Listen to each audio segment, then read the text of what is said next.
Hi, everyone. Welcome back to Assets Under Management, episode 3.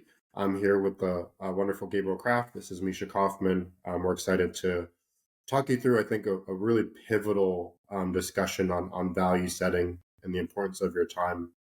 Gabe, I'm going to let you take the lead on this episode, and then, I'll jump in where I think it may add some value. Good thing.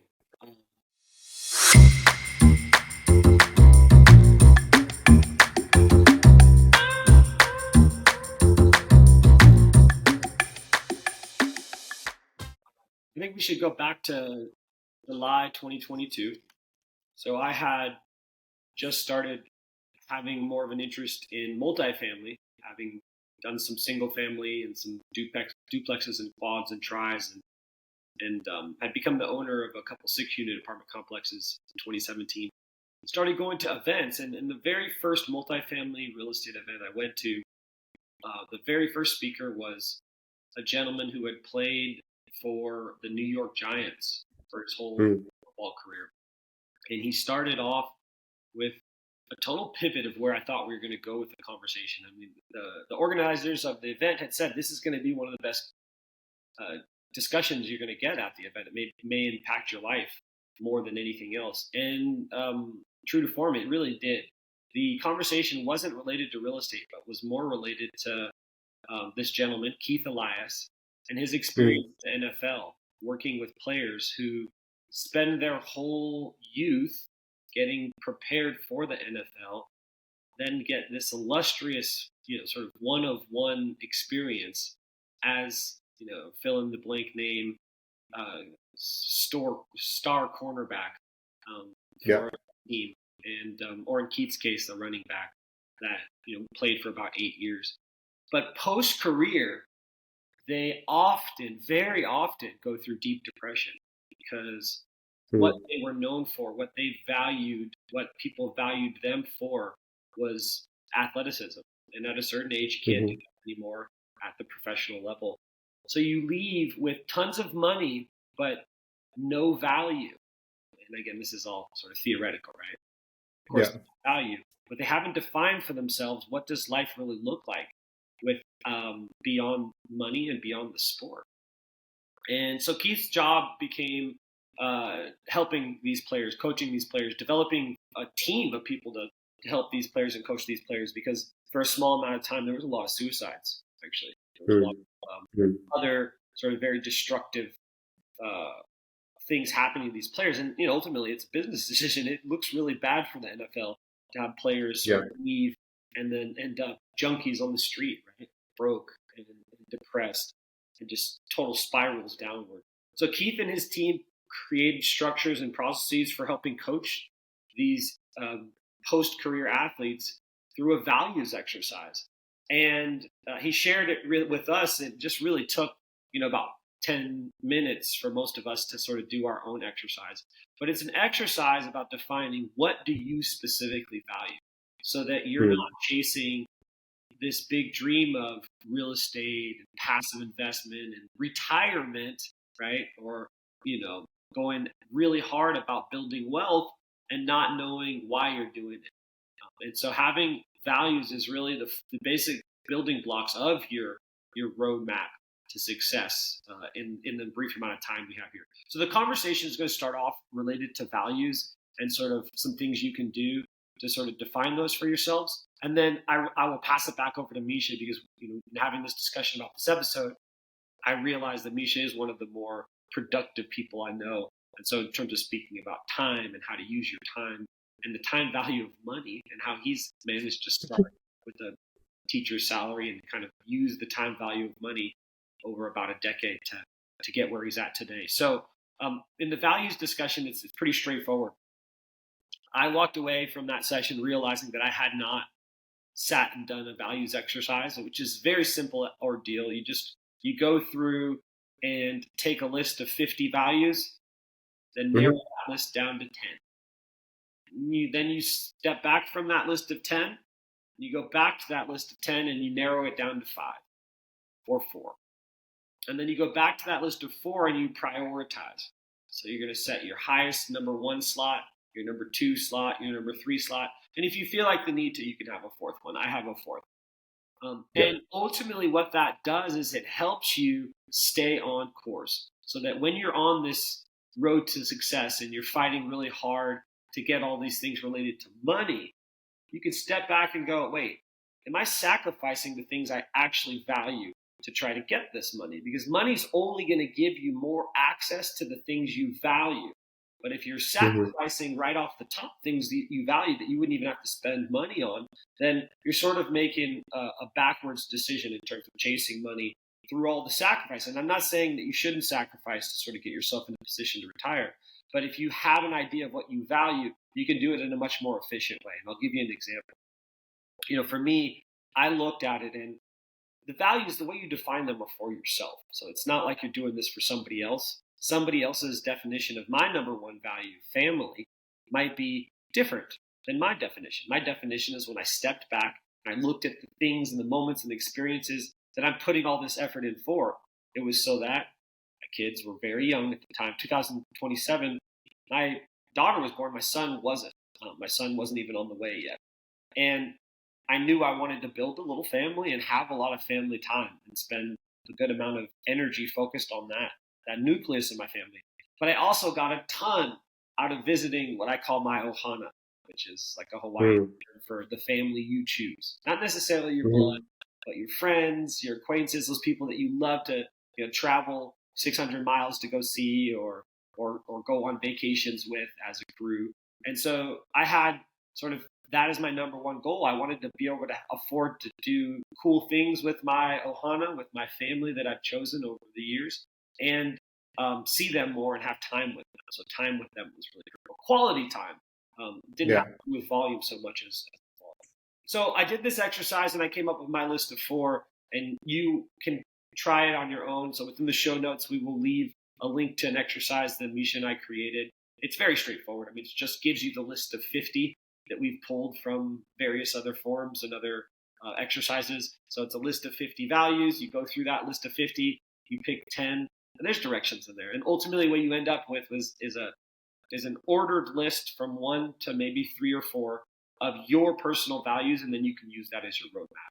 And so ultimately, if you do that, you're going to end up in a position where you're going to make decisions that are important, and you're going to be able to know how to prioritize the decisions. And I'll give you one last example related to how this can be useful in your investing career. For me, my number 1 was family. My number 2 is contribution. My number 3 is joy, and my number 4 is health. And I'll just talk about this contrast between 3 and 4. So oftentimes in my world, as much as I'm now getting into my early 40s, I can't eat whatever I want to. If I do, there's some negative health consequences. We'll just say that, right? Pigging out and eating out actually really oftentimes disrupts my flow. I know this about myself. I don't have much ability to say no to good sweets and sugars and desserts and stuff like that. So obviously, like when I do that, I'm counter to my health. However, my value of joy is higher on the list. And so one of the things that I found that I often have to make a choice between is going out for a big social event and a big social dinner and eating whatever I want and getting caught in the moment and having a great experience, or sort of skipping that and staying at home and eating my ketogenic diet, right, and water. Yeah. And what I've chosen to do, and again, I'm making an extreme example, but what I've chosen to do is really look back at that list of values and go, you know what? I'm going out to that dinner. I'm going to have a blast, and I'll make up for it in the long run, or even if I don't, that's okay. I value that a lot higher than maybe that nuance between me stepping on the scale and being 195 versus being 193, right? So at the end of the day, I've got my values to help guide, especially when there's a contrast in making a decision for which of my 2 values is really going to be the best to pick. So I think that's just what I have to say about values. I'll let all of you all try out our exercise we created for yourselves. It should only take 6 or 7 minutes to kind of get started, and then maybe 3 or 4 minutes to review and make sure you're not missing anything. And then on top of that, one thing that I found helpful is if you make decisions with a significant other, ask them to do the exercise, come together, And then if you really want to take it to the next level, and this sometimes can take maybe a day away with each other to have some important discussions about where you're headed as a family. But if you want to really get the extra brownie points, it's about coming to a decision where you both are aligning on 4 or 3 or 4 values that you can both commit to as a family. So that if your spouse or significant others values are a little different than yours when you do them individually, oftentimes you can align on a family set and you can use that to draw your decisions. And that's about sacrifice. And that's how relationships work. That's how families thrive together is maybe I don't get all 4 of mine all the time. I know my 4, but I might not be able to make those decisions to have the maximum benefit for my family unit. And my wife's might be a little different. And what we found is when we came together, really put our heads together around what hers were versus what mine were, we ended up in an amazing place to have 4 that we align on. So those 4 I shared with you are actually our family values, and I've gotten so used to them they've become my value set, and I'm super passionate about them. And my wife is the same. And when we have to find ourselves doing things that go counter to the goal of spending a maximum quality time with family and engaged in things that benefit our family as our number 1 value, or things that aren't contributing to society as our number 2 value, we have to step back and go, this is silly. What are we doing this? We're spending so much time in the day doing this social media posting for this thing. And long term, this is actually isn't going to drive any of those benefits, right? Or maybe it's going to be like a short-term joy. Or maybe we're overdoing it on the whole health concept. Or it's some value that's not even in my top 4. And we're like seeming like that's the number 1 in our lives, right? So it's really good for recalibrating how you spend your time. And with that, I'm going to switch topics, but I'm going to say that I think it's a really important exercise to do at the beginning of your journey. It will give you fire for your journey when times get tough, and it will keep you steered in the right direction. When things are really going well, you'll be able to go, okay, I know what I'm doing this for. I know why I am sort of at the top of the pile right now moving forward. And it's because I have clarity on my overall vision and values. I love that. And in full transparency, I'm laughing. You got your little guy in the background. Hey Theo, how are you? Can you hear me? You can't hide out in the background here. Can't hide out in the background. I know. On the topic, family is a really important value for both of us, Gabe. So there's times where my little ones are in a podcast or in a meeting or anything, and that's what we do it for. So I love to kind of have them part of it.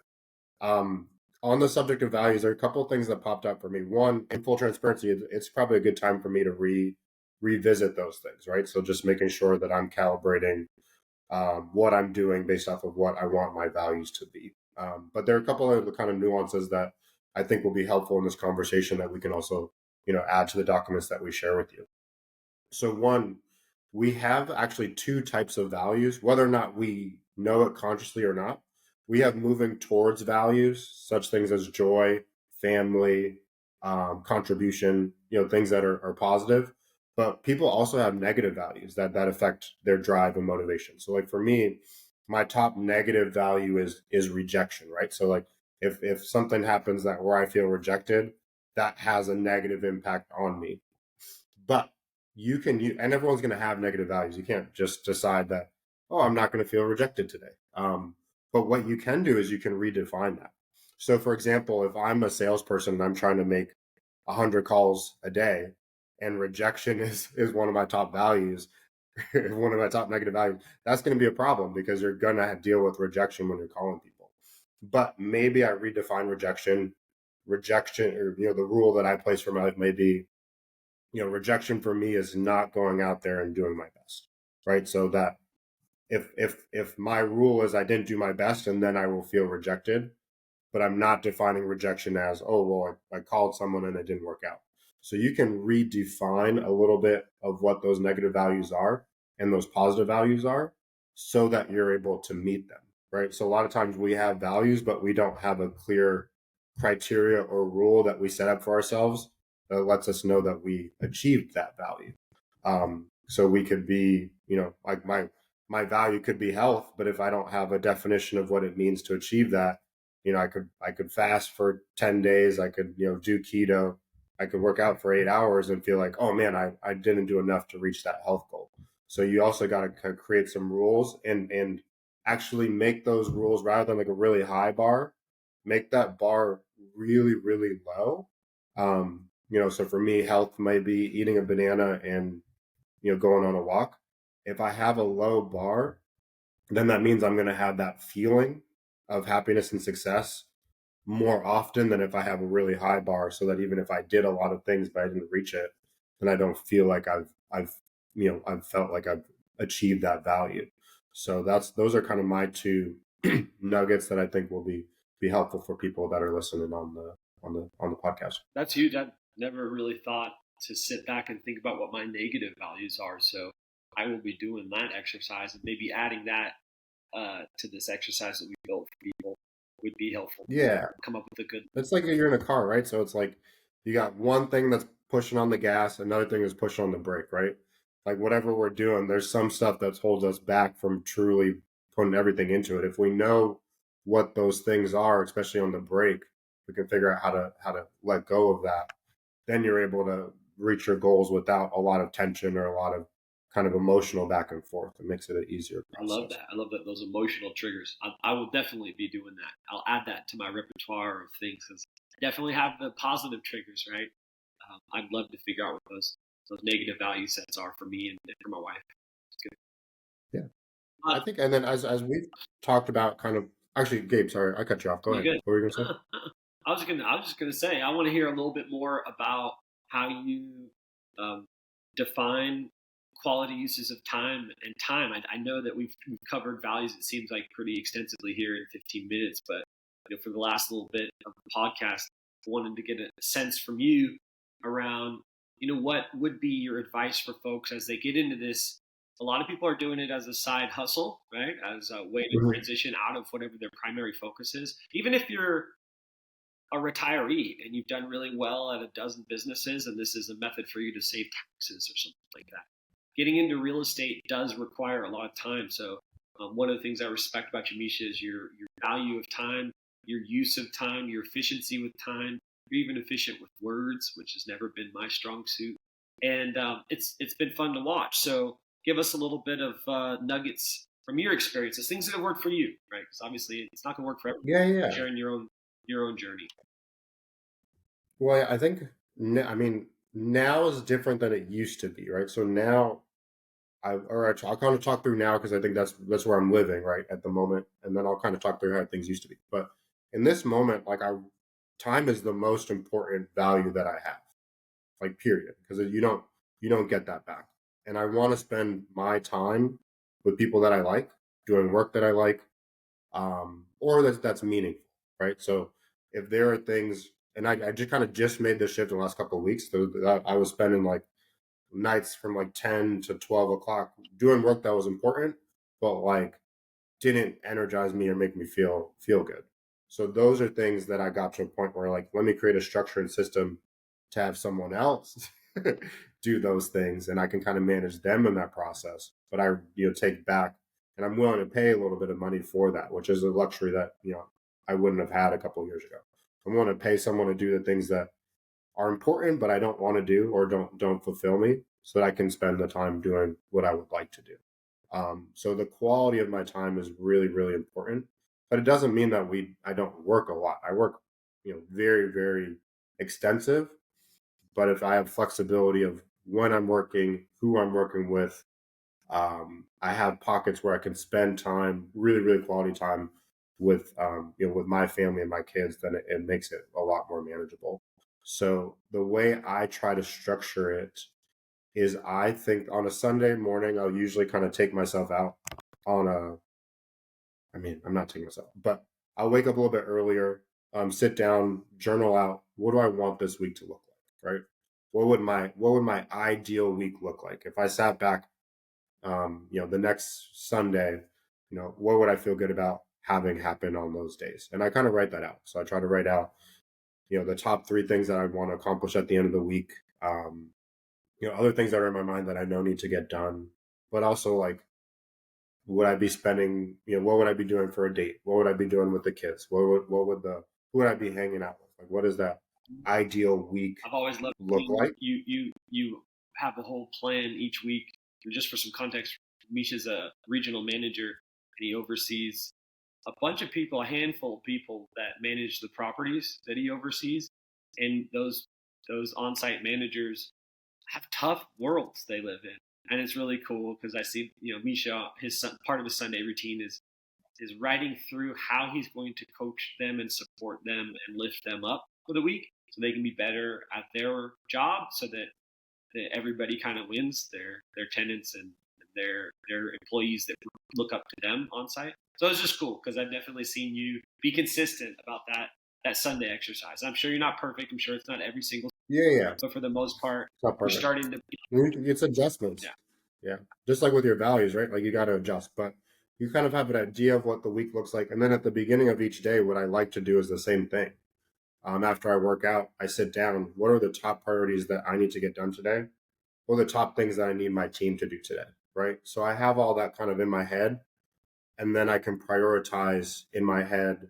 All right, was this on the list of top 3 things? If it's not, that's kind of where I focus. So like the morning is making sure that my team has what they need to achieve those top 3 goals. I have what I need to achieve those top 3 goals. I know there's going to be distractions that come in. I schedule time for, okay, I'm going to have my resident calls and my other calls that aren't important but need to happen in this window of time. Um, and that way, and then I'm just trying to make sure I also carve out time to spend quality with people. So I'm rambling a little bit. There's a lot of different layers to it. But I think the first part is getting really, really clear about what your values are, 2, what your priorities are, and then 3, literally scheduling it in so that if you have a schedule filled with stuff, then you can a little bit control that agenda a little bit more than if you don't, and then people are gonna come in with what they want and their stuff. That way you're able to say, well, now let me look at my schedule. Oh, I'm busy. Um, we'll have to do it at a different time. And then you're just kind of always recalibrating that. But I think what I'm realizing now, which I think Gabe, you and I are starting to realize too, is like the health is a big part of that. So like you can't, there's so many things I want to do in my work life and so many things I want to do in my family life. But if I'm not starting my day, doing something spiritual for me, working out, just taking some time to read, taking some time to just kind of be, really big. then I kind of I get pulled into the day versus being able to guide the day the way that I want to. So the way that I start my day is really the most important thing. The way that I end my day is really the most important thing. And those are things that I'm constantly trying to improve on, but those are the only things that I know I can control if I choose to. Yeah. And then look, at the end of the day, in a perfect state, we'd all get that lovely cushion and we'd all have that flexibility in life. But in some scenarios, you've got to work with what you got, and you've got to take the kids to school and then immediately check in with a boss and be in the office so that you don't, hurt your career trajectory and all that fun stuff. I get it, right? I've been there, done that stuff before. Do have some more flexibility of schedule, which is why I'm in this space. But I get that there's a lot of pressure on folks, and sometimes they feel like they don't have control of their time. I think there's a lot of time spent on things and activities that don't provide you the value. And more, I'm starting to see that come in the form of like the scroll on the phone and the social media pieces. And I'm as guilty as anybody else of playing Candy Crush more than I probably should at times in my life. But I'm just going to reiterate that I think there are the hours in the day. And when you're in that space where you're not having control of your day and your time, but you want to get to having control of your day and your time, maybe it's an important thing to eliminate and work harder and not maybe take the luxury of the wonderful, great morning ritual, right? And just grind. But maybe it's 5 minutes, like 5 minutes to just write down, hey, these are the top 3 things I want to get done. You can speed through it, but even no matter what, is what I'm trying to say is like there's a time in your life where you will have to grind a little bit harder to get to the point of having freedom. And if you don't put in the energy, if you just throw your hands up, you won't get there. We have a lot of time in our life. I know it feels short, and it is our most valuable resource. So there's a lot of time in our life, and I think that we let the sort of um, emotional sway of the day kind of pull us into these vacuums of time where we waste a bunch. I think there are some quick exercises that I've seen and learned through some of those kind of mindset-y type people, like a Tony Yeah. Robbins is always preaching to change your state, or some of those real high energy mindset people that do a good job of this. I actually have gone enough of that content now, gone to those conferences, been around those folks and those ecosystems that I agree with it. I think you can change your state way faster than you think, and you can get from sort of, oh, I need to sit here and just scroll through Instagram to, I'm ready to do the next thing that I've been slacking off on. And when you do, you start putting deposits in your soul about how good you are at stuff and how productive you are and how wonderful you are. And it just makes you, sort of do even more. It's a self-fulfilling prophecy in terms of taking time away from doing things that aren't very soul filling and doing the things that really matter. So my advice would be Yeah. what's worked for me is just catching myself in those moments of trying to change state. Let me bring it home with the whole concept around investing, because that's what season one's about. Yeah.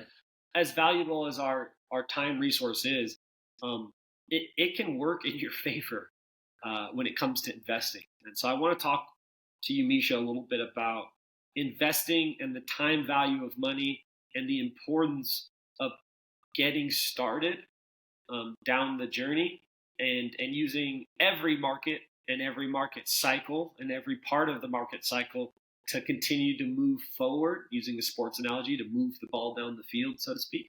Talk to me a little bit about how that works in your opinion, what has worked for you in terms of taking action and making moves for the long haul, the long play that compound over time. Yeah. I think what I try to do, and I think we talked about this briefly, like one, you got to be knowledgeable enough to not make any stupid decisions, right? So being knowledgeable enough to be able to analyze an operator, understand a market, understand whether or not this is a good deal, whether or not this makes sense, right? So I think that's the first level basic that you need to have, or that I would need to have before I make a decision. But I have to do that as soon as possible, because unfortunately, as we talked about, the younger that you are, the younger that you start, it's just an infinitely easier process. And even if you have very little capital, that capital, the quicker that you have it working for you, the quicker that you're going to be in the place that you want to be. So once you have developed an ability to screen operators, screen and understand deals, and it doesn't have to be perfect, but it has to be good enough that you feel comfortable of what you're walking into, then I would encourage people to invest. So invest in a multifamily deal that you feel comfortable, the market. Invest and you feel comfortable with the operators. Um, even if it doesn't work out, and especially if it's a lower amount, you're going to learn so much in that process that is going to help you with the next deal. So that's what I would advise you to do is once you budget it out, you have some money left over, start to invest very smallly, and then just be consistent about it. If you're starting, okay, I'm going to do one deal a year. Next year do two. Next year do three. Next year do four. And that money is going to start. It's going to create this positive feedback loop where, as you put in money, you're going to get better returns. You're going to get cash coming in every month. You're going to be able to reinvest that, which is going to lead to more opportunities, and then it's going to slowly build up like a snowball and get you to where you want to be. But it's that weird combination of like you want your money to grow, but you also want your knowledge to grow, right? And when you start, both those things are going to probably not be where you want it to be. But if you can start on that path of putting your money into deals and learn and understand why those deals are working, why they're not working, what works in your investment criteria, what doesn't, and you keep building that knowledge base and you keep building your income base, that's where I think you'll reach the plateau of looking back and say, wow, I can't believe I'm where I'm at, and I have X amount of money coming in every month, and I feel financially secure. It's kind of a path and a journey you got to go on, but there's no other way to do it than to start. You can't read books about it for 10 years and then start. At that point, it's too late. You got to be able to start now and then move. Yeah. I tried to get good at this by reading books and listening to podcasts and getting into all the resources possible. It's kind of like going to the gym, right, Gabe? You can't read about getting healthy. Like you got to go there, and the first time you're there, you're not going to know what you're doing. Like you're going to make mistakes. You're going to be doing the exercises wrong. But if you find a good trainer and you're consistently showing up, you're going to get the gains that you need. You're going to learn how to be more efficient. You're going to learn what to eat, what not to eat. You're going to learn, what exercise to do and when to do them. But you can't do it by like sitting on the sidelines. You have to get into the game. There's really no other way. Such a good analogy, gym analogy, because I was listening to a world-class trainer, and he said a lot of times he'll tell people in his circle who know he's a world-class trainer, go ahead, you write me up one of your world-class performance sort of routines and structure it for me in a way that's going to make sense for me. And he goes, no. He says, go to the gym. Go to the gym consistently. I'm going to give you a number of days I think you need to go to the gym. And I don't care what you do, just go. Because you're not going to know what you're doing for a little while, but show me the consistency and take some action consistently. And then you're going to become at a stage where I can give you a world-class routine to do and to show yourself the right wins and to kind of get you moving in the right direction. But just get out of your habits and start doing something. And I think with investing, I think that's what's critical. I don't care if you become a world-class equities trader, right? Day trader, which involves knowing a lot about any number of different industries. I don't care if you become a world-class commercial real estate investor in just land, people that buy land and get it shovel ready and sell it off to developers. Whatever your asset class is, and I love multifamily because I feel like it's easy to understand. It's also consistent across a broad spectrum of market cycles. However, right now we're seeing that there are asset classes that have outperformed multifamily over the last year or two. The thing about it is there's always some amazing investments in whatever asset class you're looking at any given time. And the more you know, the more you're able to take advantage of. So Misha and I just recently made a huge investment in February because we found a portion of that multifamily asset class that's crushing, that's killing. It couldn't be any better time to buy it. And ultimately, the concept here is you cannot sit there and wait until you're perfect to start taking action. And the earlier you take action, it's going to have a compounding effect. It's easy for me to see which kind of investors are going to be successful in these private investments and these syndications or private equities investments like me and Misha are kind of playing in. When I see them and they're constantly talking about one asset class versus the people who are constantly bringing up what about this and what about this one and what about this one. And I'm like, you're never going to get good enough to not always have a ton of risk. You're never going to know the operators well enough. You're not going to know which questions to ask them. You're not going to know enough about the asset class and how to analyze the deal. You're really not going to understand which markets make sense and then the timing of those markets and whether they're being priced appropriately by the purchasers. You're just not going to get enough information in about the one thing because you want to jump and bounce over or hesitate when you have great opportunities. And so with those two things, let's say like, hey, now is the time to start learning. I tried to learn my way into success in multifamily, and it didn't quite work. I did take the dive and did earn the pain associated with that. And now I'm multiple levels above what most people are doing. And what that does is it creates an opportunity to have a higher return. You get a higher return when you're investing in things that are harder to master. I love private equities because you can master and stay focused on one specific niche or area, get good enough at that, get good enough at passively investing or actively investing in that space. And there's going to be this huge barrier for people to ever catch up to you. So you're going to be consistently getting 16, 17, 18, 19% average annual return because you're able to find opportunities that are so much better than other people in the space where the best they can do is buy a REIT, right? Maybe they get smart enough to learn to purchase a REIT and take on that risk and maybe be drawing in 6, 7, 8% return after taxes. So I think that And let me take it. yeah, go ahead. Oh, sorry. No, No, I said just taking it home. Like it really starts with values, right? So one, like having them or values and mindset. We didn't talk about mindset, but that's just as important, right? I think everyone on this podcast has heard of the difference between a growth mindset and a fixed mindset.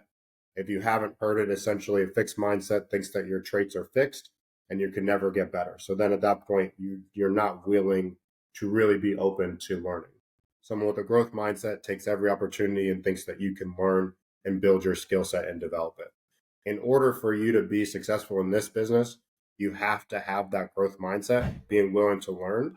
And you got to have a value system that allows you to deal with rejection, failure, mistakes, and taking that as a learning experience to get better. as well as Like, overwhelmed by having these competing decisions to make that will impact and give you certain different outcomes on your different values. So, yeah, bringing it home, man. I appreciate the time chatting through this. This was fun. It's good. Kind of got me ramped up for the day.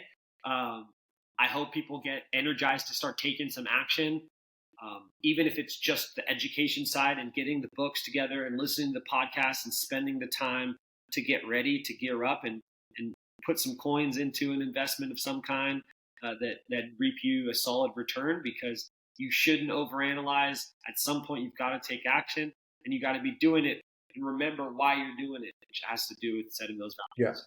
Yeah. And you're gonna fail, right? So like Gabe, I know we didn't talk about it, but like I've had some really bad investments that I've done. I'm sure you can speak to those too. But those are at the end of the day, those taught me so much, right? Like the bad financial decisions that I made and the pain that I felt I went through. It's like if you go through a bad breakup or you had in a bad relationship, like you learn a lot from that process of like, I don't want to do that again, or what I'm gonna do differently this time.